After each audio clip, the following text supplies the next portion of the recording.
وعلیکم السلام ورحمۃ اللہ وبرکاتہ۔ آپ نے پوچھا کہ شادی نکاح کے موقع پر درس قرآن کی محفل سجا سکتے ہیں؟ تو یاد رکھیے، اصل تو سنت کاموں کو ڈھونڈنا ہے پہلے۔ وہ یہ ہے کہ اس موقع پر رسول اللہ صلی اللہ علیہ وسلم سے کتنے امور ثابت ہیں۔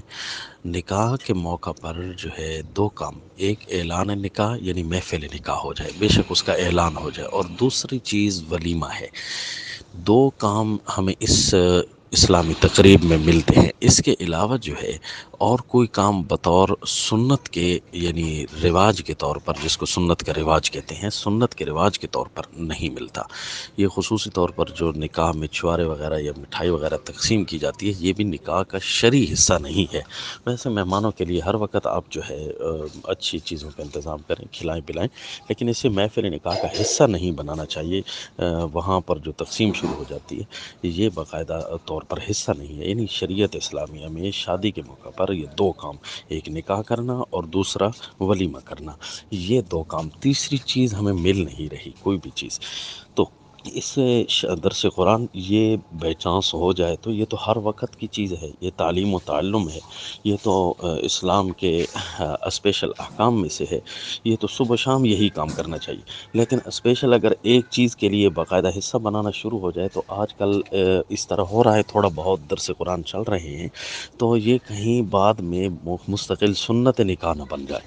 تو لہذا ایسی چیزوں سے اوائڈ ضرور کریں، آگے پیچھے روزانہ درس قرآن دیں، اور ایسی محفل کو کوشش کریں۔ یہ چند مواقع آتے ہیں، ہر وقت ہوتی نہیں ہے شادی، خوشی غمی، تو اس موقع پر جو ہے غمی ہو یا خوشی ہو، وہ کام ان کا زیادہ رواج دیں، جس سے جو ہے باقاعدہ طور پر سنت کو پروموٹ ہو سکے، سنت پروموٹ ہو سکے، سنت کوئی ویلیو سامنے آ سکے۔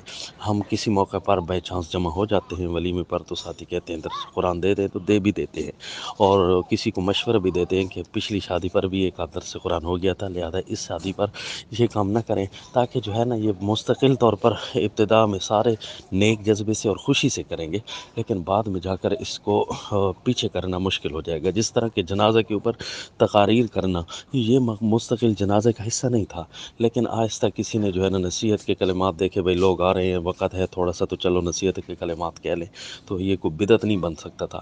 لیکن اب اتنا رجحان زیادہ ہو گیا ہے کہ جس طرح جنازہ پڑھانے کے لیے ایک آدمی کو بلایا جاتا ہے، اگر وہ تقریر کر سکتا ہے تو فابہہ، نہیں تو دوسری کی منت سماجت بہت سارے علاقوں میں شروع ہو جاتی ہے کہ جناب آپ تقریر کریں گے اور دوسرا جنازہ پڑھائے گا۔